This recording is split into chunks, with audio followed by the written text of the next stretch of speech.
Welcome back to the podcast. Today, we've got Elzie Fennard with us. He is the legendary podcaster. You've got to go check out his podcast. The Journey to Mastery is one of those podcasts that it's insightful. It's great. It's one of the ones I check into and really get a lot out of. Always have fun when I listen to his podcast. He's also got a great book out there called The Flame Starter, and we're going to talk a little bit about that. Elzie, welcome to the show. Thank you so much for having me. I'm going to have to bring you around with me so you can do that intro wherever I go. So listen, we talked about it pre-show. People, you're going to die. You are going to die, right? Elzie, people were dying. I'm a few hours closer to death than I was this morning, and life is slipping by. Let's talk about that a little bit. So again, Anthony, my motivation is very morbid. Like when I wake up in the morning, I recognize that this could be the last day, right? So this interview could be my last podcast interview. And so I want to give you everything I got. I want to give you all the value. I want to answer the questions, to the best of my ability. I want for people who are watching or listening to this to get every ounce of value possible. And so that is my mantra. That is why I do what I do, because I love life. I love what I get to do. And I love being here with folks like you. It's one of those things where people ask me, or say, you make the statement like, if you knew you're going to die today, what would you do? Right? Like what would you do if you knew that today was my last? Today's Tuesday. We're filming on a Tuesday today, so today's Tuesday. If I knew that this was my last Tuesday on this planet, what would I do differently? Mm-hmm, mm-hmm. And the question I often ask people is, why don't you live that way every day? And really the answer that most people give is fear. It's always rooted in fear. They're afraid that they're going to fail, or they're afraid that people are going to laugh at them, or they're afraid that it's not going to work. And I can guarantee you, if you're doing anything that's worth anything, people are going to laugh at you. You're going to fail. It's not going to work out most of the time. But the times that it does work out, I promise you, is going to be worth all of the things that you went through to get there. And so my challenge to folks who are listening and watching this is, if you're not living this day as if it were your last, why? And be honest with yourself, and then remove all of that friction, however you need to do that, and live the life that you want to live today. It's possible. You can do it. You just got to get over that fear. Well, there's just so many reasons, right? we're in the middle of this big spurt at CDO Group, right? Growing like cats and dogs. It's just crazy how much good stuff we got coming at us, right? And I've been dying to go to India, right? I've had on my bucket list for a few years in a row to go to this color festival called Holi. And, I just love the Indian culture. I love everything about India. It's insanity. It's crazy. The smells, the sights, the sounds. And I was like, I'm going to go to this thing. But I notice right now that I don't know if it's fear or what, but I just notice, and I'm like, maybe I'm not going to go. Right. It's in a couple of weeks, few weeks. I saw about my ticket, and I'm like, all right. Yeah, I still got time to go buy it. But there's that one of me that's like, man, right now I can't go. I've just got so many great things happening. If I leave now, the team's going to be looking at me like, really? You decided to walk out in the middle of all this? And, it's like that fear kicks in. Like, I'm going to be looked at funny if I do it. I think you should just do it. I hear it. I'm on that line. My wife said, "Go do it. You're going to be mad if you don't do it." Yeah. But then there's another part that's like, there's just, sometimes I believe you got to make a choice, right? No matter what the reasons are, you got to get rid of reasons, and you just got to make a choice. And choice is really an action world, right? Right. Really just jumping in and going, all right, I'm going to make the choice to go do this now, and forget the reasons. The rest of it kind of works itself out. Yeah. And I just noticed that, man, we're not built that way. We were trained in school. We were trained in church. We were trained by mom and dad that, there's consequences, and those consequences are way more important than living. Yeah. And maybe they would help us to live. Maybe I'm being a little unfair if I say, get too dramatic about it. But, a lot of, living, like at the really going out there and living life, right? Feeling and not living a system, right, comes from, doing those things that are on your bucket list. Yeah. Yeah. I think part of it, you could call it a consequence, but you could also call it an outcome, right? Or a thing that happens because of. I think a lot of times we look at life and we're always worried about everything other than ourselves. And I know that sounds really selfish, but My theory is that when you master you, everything else in your life, everything that's attached to you, everything that flows through you, before you, behind you, around you, everything else gets better. Literally everything else gets better. And I think when even if you think about the most altruistic person that you know, they do it because it makes them feel good. They do it because they want to. Like, we're all by nature, we're selfish. And that's not necessarily a bad thing. It just depends on where that selfishness leads, right? The outcomes. If I'm selfish because I love the way it feels when I go to the homeless shelter and, just sit and talk with people non-judgmentally and hear and just ask them about their day, that's a good thing to do. I'm not doing it just because I'm doing it because I want to. And so I'm always encouraging people, be selfish. Be selfish. Make sure your motivation is right, but be selfish. Do the things that you want to do because of that you want to do it. And I promise you, everything else will get better around you. It's like there's that thought, yeah, of course I should do that. And then there's the other side of it that says, but sacrifice is what I've been taught. Right. I've been taught to I watched my mom and dad sacrifice a lot of fun to take care of growing some kids. Right. I watched them, sacrifice, a lot of great experiences to make sure that, my sister and I had something. Right. And part of that's like, OK, great. And I used to remember saying to my mom, like, look, she's like, oh, I'll do it when I retire. I'll do it. And then she retired and died. Right. And then I think to myself, like, life goes too quick. Right. You don't want to. You push these things off and, you get to the end of life and it's like all of a sudden you're like, yeah, crapped out. You never know when that ticker is going to go. Mm-hmm, mm-hmm. But I think, Anthony, the key is understanding and questioning, right? So if because I have 2 kids as well, right? And I just got back this morning from a trip to Universal with my daughter. She's in dance, and they, she's now a record-breaking, world-class dancer, right? Your daughter is? Yes. How old is she? So she's 18. She just turned 18 on Sunday. Wow. And she was dancing on Universal? Yep. That's fun. She's been a dancer her whole life? Whole life. That's ever awesome. since she was in diapers and could walk. I got one of those kids. I'm a dance dad. Yep. And so when I think about it, when we're talking about selfishness, right? Focusing on mastering you, I could be selfish and not go to her dance competitions because I just don't feel like it, or I don't want to travel, or I got stuff at work, because that's, 5 days off of work. And now I get back to the office this morning with a mountain of emails, and you can imagine, right? All the stuff. But I think the point of the theory is that it's about alignment, right? If I get to the point where I care more about what I want versus being there for her, then there's a misalignment in me. My goal is to ask enough questions to myself to align where I want to be there to support her. And it's the same thing. And so mastering me is getting to the point where what I want is the same thing that benefits and helps and supports her. And so it's not selfishness in terms of, no, it's only about what I want and what Elzie wants. It's about alignment and figuring out, okay, if I do want that, and being honest with myself, right? Saying, well, why is it that when I woke up on Tuesday, I didn't really want to go to the airport and be there to support my daughter? Like, that's terrible. But putting those feelings and emotions on the table and dealing with them, right? That's the work, right?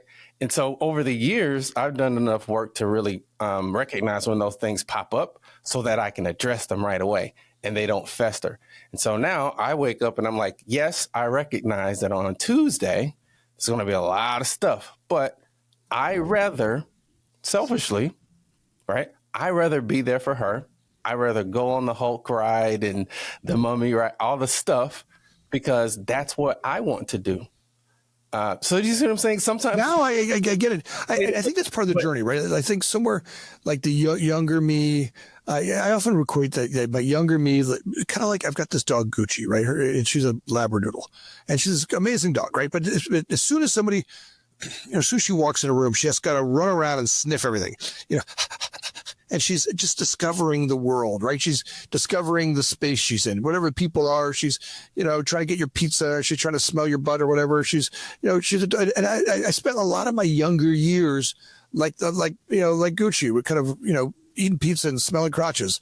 And, there was there was a little bit of me that discovery, it wasn't very much about anybody else other than the discovery, right? Learning, you could say all that was kind of my learning, for me to learn, maybe a little selfish. And then somewhere I learned, as I started growing up and getting outside of myself, that there's something about giving back and watching others grow.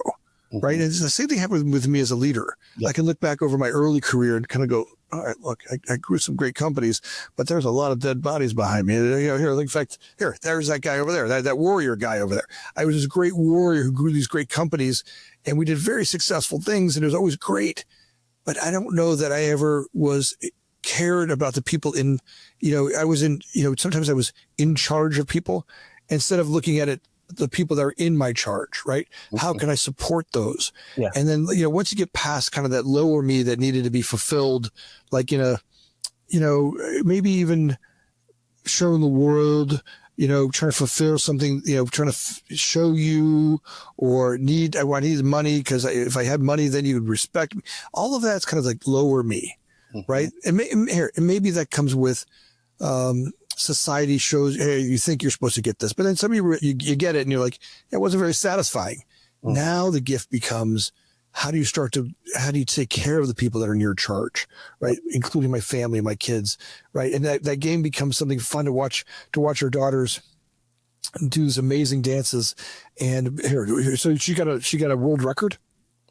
So it's the first time in her school's history that they placed in this world competition.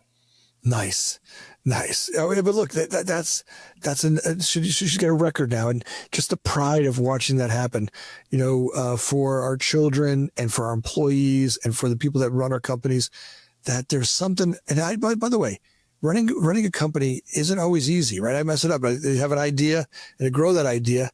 In between those two things, I've messed up lots of stuff. And, yesterday we had a group of people that missed some estimates, and people wanted to quit and they were frustrated. And, I didn't have the perfect words to give them to solve it. And I went, well, I had to wake up this morning and I kind of looked back and said, I could use some better words than that. But I guess the gift becomes when you want to be a better human, right? And I think that's the journey of a great entrepreneur, is that there's kind of the lower you that needs to fulfill something. That's why you become an entrepreneur, right? That's why we become leaders. We're trying to defend something. There's something in our being that wants to be seen and wants to prove, right? Those are all kind of the one inside of me that's, I don't know. I don't say it's lower, but it's more, it's those things I think I need to do for you to like me. I think it comes down to ego. Right. Yeah, ego. There you go. Our ability to the source of ego. Right. Some people, their ego is all about them, what they want, and they don't care about anybody else. But to your point, when we're younger, we don't know. We're young. We're new to this whole life thing. We're figuring it out. But as you grow wiser, you realize that your taste for selfishness or ego shifts, and it becomes more about how can I serve. But again, it's selfish still, but it's just a positive selfishness, if I could use that term. Yeah. So I think, again, it keeps us in alignment, right? So if you look on the left side, right, there's this person who only cares, and then they realize at some point that they want to go back to the middle, and that ego kind of reduces in themselves, and now they can give from their overflow, as opposed to giving out of that place of ego, and they're rooted in selflessness, and instead of just focusing on what they want. So it's a process, and I think that's why I love this journey, right, to mastery, because you never master it. You're always either climbing or you're spending time on a plateau, and then you're climbing, then you have a moment of achievement, and then you climb, and then you plateau, and then you climb, and then so it's this beautiful process of becoming that makes it cool and beautiful and crappy all at the same time, and it's kind of all mixed up in one pot, and but that's what makes it great. The journey, that mountain with no top, that journey that continues. I definitely have noticed there's a couple of different masters in me, that physical me that wanted all those things. And maybe there's even a spiritual being in me that I've noticed, that's kind of the next one I'm trying to feed today, that spiritual one in me that is connected to all that is. Maybe that light, a couple of years back, I was in Nepal, and I'm up there with my cousin, and I end up in this monastery with these little monks, and, a silent retreat, and you're up there, and look, me not talking, look, I have a podcast, for Christ's sakes. I love talking. And all of a sudden you're up there not talking for a couple of days, and somewhere in there I had this vision of maybe what we're here for was about, there's the God in, I could see the God in me bowing to the God in you. And I could notice that we had these spiritual beings driving this vehicle called the human. Like I could really have that sense when I was there. Look, I don't know if you're just up there, by the way, all these, spiritual retreats they always have crappy beds. So you spend a couple of days up in a monastery, not sleeping for a couple of days, light air, monks, and not talking, maybe you start seeing stuff. That could be a whole nother story we could talk about on some other podcasts. But the idea was that I could really have a sense that there was one inside of me that was a spiritual being having this physical experience. And there was some gift about how I look at each one of us as spiritual beings having that ride today. And today I can really see that in my journey, at least as I'm driving, as I'm driving this vehicle called the human. So yeah, I love where we're going with that. I think that's a fun spot to look at as entrepreneurs, right? To really to dive in and to start to look at, all right, if now I've gone through the selfish part, now I'm here to serve others. How does that start to manifest in a much bigger way that really supports our overall world? And that truly becomes the gift of the work we do. Yeah. I think, again, part of it is asking the right questions and being honest with ourselves. So the question I asked myself a lot in my journey was, am I selfish? And a lot of people don't want to admit it. And so, Anthony, I sat down and I wrote down all of the things. I got a mirror, proverbial mirror, and I asked myself all the hard questions. Like, am I really showing up the best way that I can? Yeah. Am I serving my spouse? Am I serving my family? Like, and the answers, Anthony, they were bad. It was bad. Yeah, right. That becomes right. It was tough. It was probably the hardest conversation I've ever had. Did you do that with somebody else, or were you able to do that by yourself? Well, so it was part of it. Part of it was me really having this desire to grow and feeling frustrated because I didn't know how. But I didn't know how because I wasn't being honest. And I wasn't being honest because I didn't know the questions to ask. And I didn't know the questions because I wasn't doing the work. And so I started to do the work, and I started to ask the questions, and I started to be honest, and I started to look at the answers, and I didn't like the answers. And that was the part, if you think about a fork in the road, some people, they'll have the answers, but they choose to ignore them.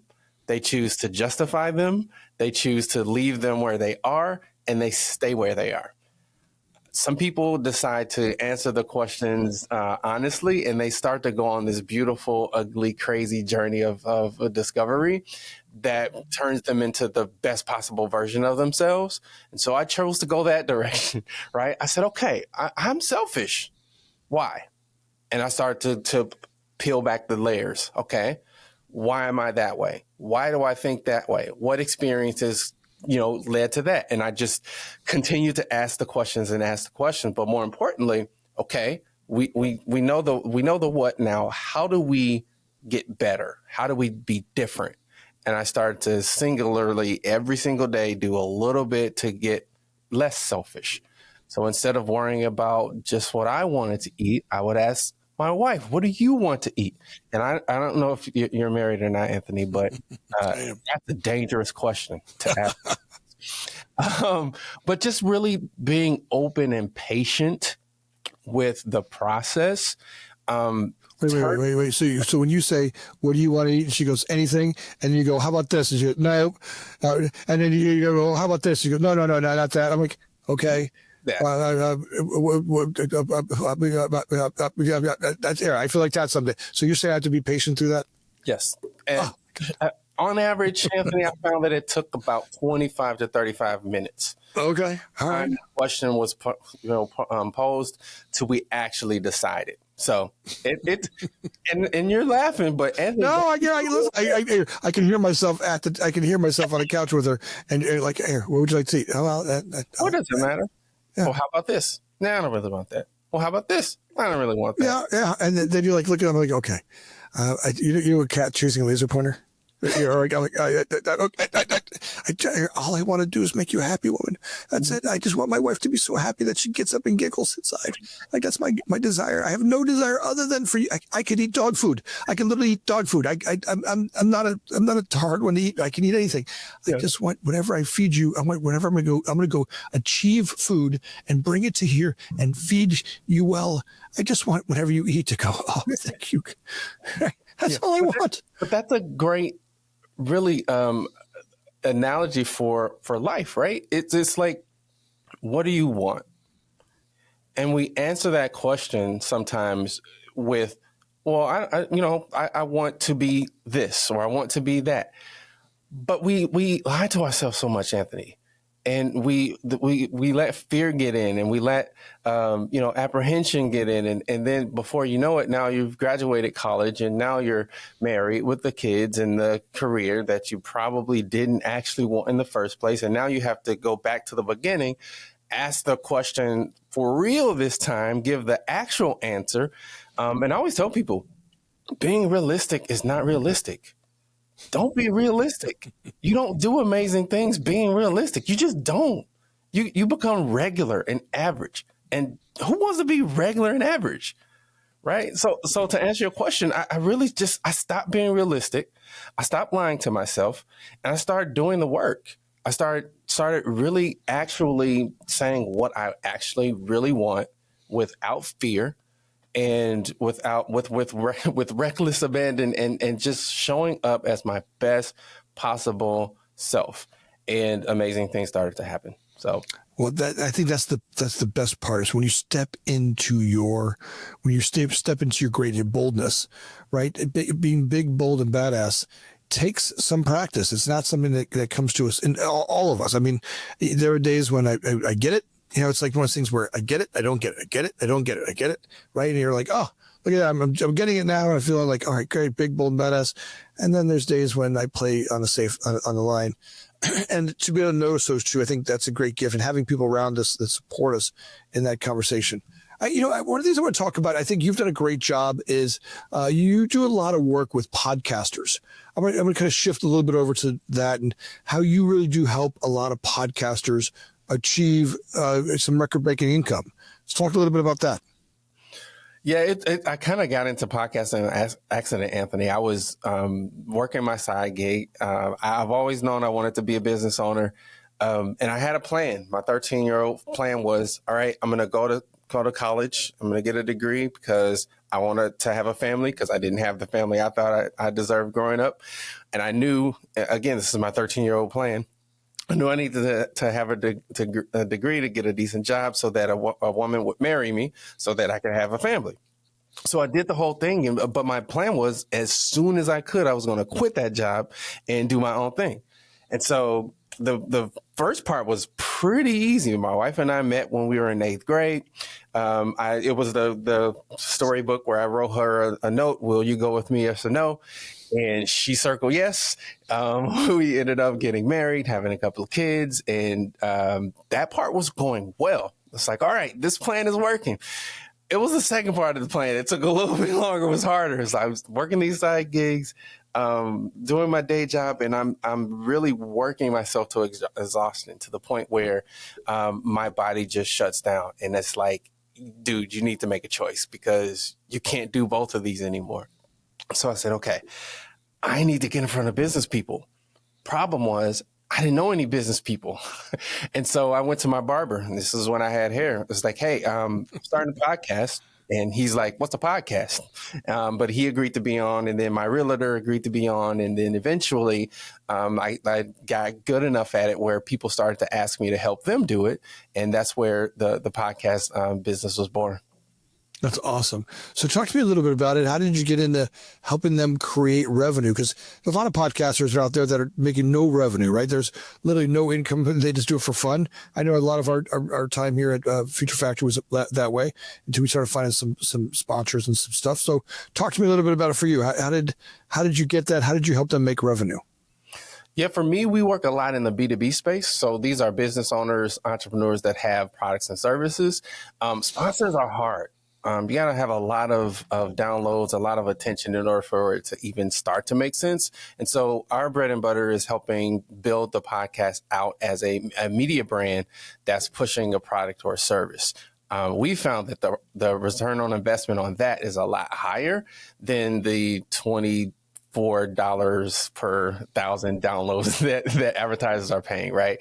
The other thing that we love to do is brand deals, where it's a more embedded, deeper, longer term relationship where you're exposing the brand to your audience in different expressions and experiences. So for example, we have a brand partner where they sponsor our annual event. They sponsor our virtual events. They sponsor a branded podcast. And so it's a multi-touch, multi-platform approach versus you get a 30-second pre-roll or post-roll. So those are a couple of the ways that we've helped entrepreneurs monetize. And outside of just the relationships that you build, sponsorship advertising is one of them, but products and services are probably our top. I would say the top for us is really relationships get built. Getting someone on the podcast, getting to know them, getting to be part of them, where those business, where that relationship unwinds to always amazes me, right? The podcast for me is always about I love reading. I love reading books, and I love getting authors on here and getting their idea kind of firsthand from them, why they wrote the book, how they wrote the book, what the big idea was. And it was kind of like reading their book without reading their book. And then, same thing with entrepreneurs, right? Getting entrepreneurs to come in and talk about their doing, like you and kind of what you're working on, and getting to know the entrepreneur, and then really how those relationships unwind has been a huge gift, right? I mean, the availability to the more deals, doing deals together with folks I've podcasted with before, and it's surprising how intimate you can get after really, you get out here, spend an hour talking to somebody, getting into intimate conversations, do that a couple of times, and you really get to know somebody. Mm-hmm. Now, I have a question for you. I know this is your show and all, and you're asking the questions, but sure. If you had to put a value on that, what could you put a dollar amount on that over the years that you've hosted your show? First, I love doing it. I look out of all the things I do in my life, the TV show, the companies, the businesses, the real estate program, the family. I love getting on here and meeting new people. Like for me, I can see myself as I continue on in life. Like this could be something I could do in my retirement. It's something I really enjoy doing. And it wasn't so much about the money. Although, look, you got to make it valuable. You got to have some value because, look, it costs money to do all this stuff. So, kind of both and. So, I'm sorry, what was the question again? Because I kind of got off the tangent there. What's the value of it for you? Yeah, so the value is the people I get to meet. Money, exactly. Yeah, but I'm curious to know from your perspective, the people I get to meet, the people I get to be, and the ideas. I feel like as an entrepreneur, great leadership to me is about. There's problems that I have to solve every day. Nobody walks in my office and goes, "Hey, we made an extra $100,000 today. It was all perfect." That doesn't happen. What comes in my office is this project's on fire. There's flames going. There's the things over here. Things are breaking down. People are mad. Oh, that guy just quit. It's usually a breakdown somewhere. And my job is to bring ideas to a solution, right? To solve that.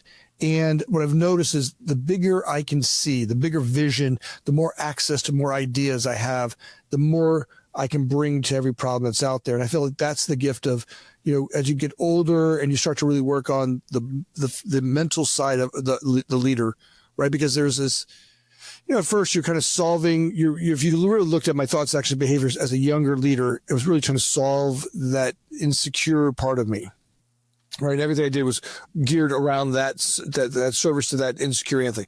Today, my goal is really to bring in, to grow humans and to solve, a bigger idea, like a bigger way we could be. So finding bigger ideas to come solve problems. The podcast does that for me. I get to be around lots of great entrepreneurs, high level. I'm working with one podcaster now. A $1 billion business, right? I mean, I had access to smaller people earlier on. Now I'm getting to be bigger entrepreneurs and seeing bigger ideas. So I think that's a fun space to be in. Cool. I was just curious. Sorry. You can have your show back now, Anthony. Yeah. No, I got it. So no, here, when you look at, so let's go back to the, so entrepreneurship in the podcast world. What are some things you want to make sure that every podcaster knows out there? So one thing that I want every entrepreneur to know is you need to be doing podcasting. Like whether you're hosting a show or guesting on shows, I recommend you do both. Both have their own benefits, so to speak, but it's just, especially with new media and the way that the market is moving, you just have to be present. You have to be meeting people. You have to be, as you said, exchanging ideas, learning and growing from the human to human connection. So that would be the first thing. The second thing that I always like to tell entrepreneurs is make sure you take care of you. Make sure that you're mentally in shape, you're physically in shape, you're spiritually on point. So that you show up as your best possible self for your partners, for your employees, and for yourself. I think we neglect ourselves a lot. If I look at the early years as an entrepreneur, I was terrible. I didn't take care of myself, and it showed up in a lot of different ways. And so I just want to encourage entrepreneurs to focus on you, take care of yourself, so that you show up as your best possible self. Let's get more into that. So when you say that, let's dive into it. So what do you mean? Like go to the gym? That's part of it. Yeah. Okay. Gym. Make sure that you're eating as good as you know how. Make sure that you're praying, meditating, taking care of the spiritual side of you. Making sure that you're caring for the social relationships that you have. So if you're married, that's your spouse, that's your partner. If you have children, making sure that you're taking care of that relationship. Just making sure holistically that you're taking care of the one life that you get to lead. This is a transformative opportunity that we have to live this life. So make sure that you make the most of it, and part of that is taking care of this one body that you get. For sure. Having that meditative space I had with those monks, you really get that this is a vehicle, right? If this vehicle can't drive well, right, it creates so many other problems, right? When I'm physically not there, or when I'm physically, my ability to move, right? My ability to concentrate, my ability to have energy, right? State of mind, my ability to show up in the office, not carrying baggage, right? I mean, for lots of my career, I would show up, hungover, shameful, right? The things I did last night, I didn't want to tell anybody about, right? I mean, maybe some of my buddies, but right, truth was they weren't creating great ways of being on the planet, right? They were maybe some stories, but I wasn't building humans. I was, ultimately taking them down when I look at it. Right? As I started looking at mind, body, soul, right? What are the real nourishing? What are the really great things that I do to make it healthier, right? So I think at least I'm noticing today at 56, I am, moving those to real fine nuances today, right? I mean, like literally every part of the diet, every part of the physical, every part of the spiritual. It's taken years to learn a little bit better, a little bit more. I feel like that's again another mountaintop with that has a mountain with no top, right? Yeah. So, I mean, have you been through that where it continues to evolve, get a little bit deeper, get a little bit better? Yeah, for sure. The old saying that the youth is wasted on the young makes more and more sense as I get older and more seasoned. Right? It's like if I could just be as wise as I am now, back when I was 23, man, I'd be in a lot better position, right? Well, I just I think you had to go through those. I don't know that I look back with any anger towards. I kind of feel like without those experiences, they were, if I look at them as gifts, right? All the things that I went through, and it's hard to remember that. You know, by the way, there are times where I'm tired of gifts. Right? You know, all those things you go through, all the hard times we go through as humans, if in some way those are gifts in service of the future we're going to create, right? If the troubles I go through, the problems I had, the things I did wrong, if all of those are in service, right? If the world is happening for me, right, as opposed to me, right? Like there's some malevolent force out there. Look at Anthony. I want to mess his day up. Oh, I'm going to make him speed and get a pull speeding ticket, or hey, I'm going to make him drink too much and act crazy, or hey, I'm going to, you know, whatever those things were. I don't know that that's the truth. Is I think that all the things we go through kind of serve the people we get to become. Yes. Yes. And that's the beauty of it, right? It's like, if I didn't go through the things, I wouldn't have the wisdom. And if I didn't have the wisdom, I wouldn't have the gratitude. And so it's a really, really cool journey. And that's why I love it so much, is because you never quite master it, right? But you try your best to grow and learn as you go, and just have gratitude for each season that you're in. Yeah. Right. And like each of them comes with, winter always follows, fall, right? Each of them, they're going to come. There's going to be ups and downs to it. Just know that, and that's just part of the journey of this beast, this beautiful life thing that we're on. Yeah. I got to tell you something. Having you around is one of those things that, it's fun. You know, you are such a light. Your podcast is the same way. Just the work you have and things that you say just really inspire me. Thank you. I appreciate that. It's, Elzie, it's something that I didn't know if I was ever going to be able to get you on here, but having you on this podcast has been, one of those wishes of mine and a bucket list. And I'm so grateful for you coming on and sharing your time with us today. You are a wise man with lots of wisdom. You have lots of wisdom. So thank you for coming today. I appreciate you having me. If people want to get a hold of you and put some shout outs there for the podcast, if you would, so people know where to come see you and check out the podcast. Yeah. So the easiest place is my website, elziefennard.com. And the podcast is Journey to Mastery. I would love feedback on what we're talking about, because it's really close to my heart. It's been years in the making to get to the point where I can openly share some of the things that I share. So be more than happy for folks to check it out and let me know what you think. Don't forget about the amazing book, The Flame Starter. It's available on Amazon. Put all those links down below so everybody can get to that. And I'm just so grateful for you being on the show today. Thanks. Audience, last week we had another breakthrough. We broke 65,000 subscribers. We had thousands of people that came on the show to download the show. But we noticed that a lot of you had made it to the end of the show and you weren't subscribers. If you could take a second and just like and subscribe, it gives, those numbers do make a difference. Getting a great podcast guest like Elzie to come on, the numbers do make a difference. And if you could take a second and do that now, it also makes a world of difference to the people in the background, Alyssa and Joe and all the people who really work hard and tirelessly to bring this podcast together to make sure that our guests get on, we connect and communicate. So if you could take a second and do that now, it just means the world to me. And as always, thanks for listening.